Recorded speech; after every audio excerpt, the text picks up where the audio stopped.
keyinchalik shu ingliz tili hozirgi paytda juda ham zarur, hammaga kerak.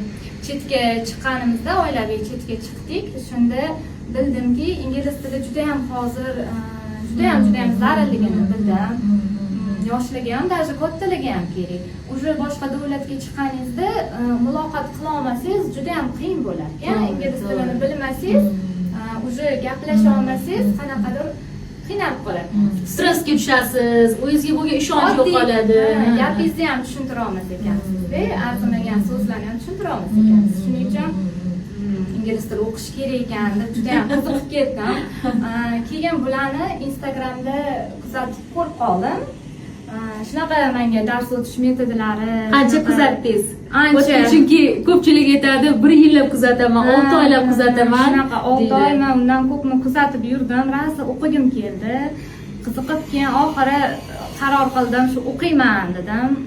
Lekin boshida kelandim, 36 yoshda boshlasam o'qolmaymanmi, o'qolmaymanmi. Ba'zi oldingidek pamitli bo'lmaydi o'shanga. Nechta farzandingiz? 2 ta farzandim bor.